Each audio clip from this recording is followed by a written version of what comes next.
আসসালামু আলাইকুম সবাইকে, কেমন আছো সবাই? আশা করছি সবাই খুব ভালো আছো। আলহামদুলিল্লাহ আমিও খুব ভালো আছি। তো কয়েকদিন যাবত কোনো ভিডিও দেওয়া হচ্ছিল না, যেহেতু আমি একটু অসুস্থ ছিলাম, বাড়িতে একটু কাজ ছিল, সেই কারণে কিন্তু অনেকগুলো ভিডিও মিস হয়ে গেছে। তো অনেকগুলো ভিডিও জমে আছে, কিন্তু সেগুলো আমি এডিট করতে পারছি না, যেহেতু এখন গরমও পড়ে যাচ্ছে আস্তে আস্তে।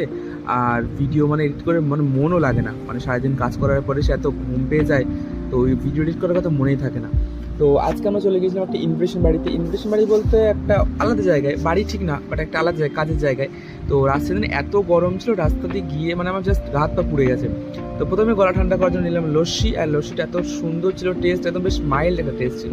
তারপরে বসে গেলাম খেতে, কারণ আমার ভীষণ পরিমাণে খিদে পেয়ে গেছিলো। আমাদের পৌঁছতে পৌঁছতে অলমোস্ট দুটো পার হয়ে মানে দুটো ক্রস করে গিয়েছিলো।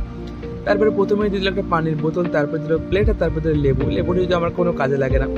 তারপরে দিলাম আমার ফেভারিট নানপুরি, বাট আমার নানপুরিটা বিশ্রীভাবে একটা মানে ঢোল মতো ফেটেছিল। তার সাথে ছিল চিকেন চানা মশলা। চিকেন চানা মশলাটা দারুণ টেস্ট ছিল, যেটা আমি পছন্দ করি। তারপরে ছিল একদম সুন্দর সরুর চালের ভাত, আর ভাতের সাথে ছিল কিন্তু ভেজ ডাল। ভেজ ডালের মধ্যে কিন্তু অনেক রকম সবজি ছিল। তার সাথে ছিল বেগুনিটা ভীষণ মানে খুব মোটা একটা লেয়ার ছিল, ভিতরে বেগুন ঠাসা ছিল, যেটা আমার খুব ভালো লাগতো।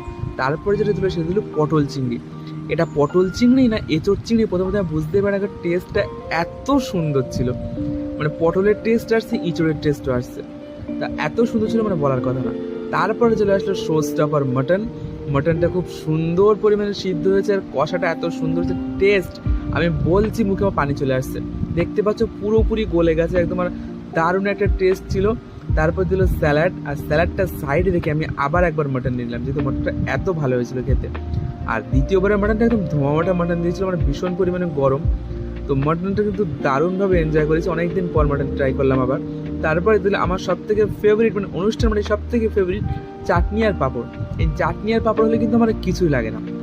আমাদের বাড়িতে যখন অনুষ্ঠানে আমি চাটনি পাঁপড় না আলাদা করে সাইড করে তুলে রাখি। তারপরে চলে এসেছিল ফেভারিট আমার মিষ্টি রসগোল্লা, স্পঞ্জি রসগোল্লা। মোট দুটো রসগোল্লা নিয়েছিলাম, বেশি রসগোল্লা খাইনি। তারপরে নিলাম কিন্তু এক মানে দিয়ে দিল আমাদের একটা করে সেই কী বলে ওটাকে, ওই লজেন্স মতো, পালস টাইপের। তো তারপর খাওয়া দাওয়া করে আমরা রেডি হয়ে বেরিয়ে পড়লাম বাড়ির উদ্দেশ্যে। তো এই ব্লগটা কেমন লাগলো আমাকে তো অবশ্যই জানিও। দেখা হচ্ছে তোমার সাথে পরের ব্লগে। টাটা সবাইকে।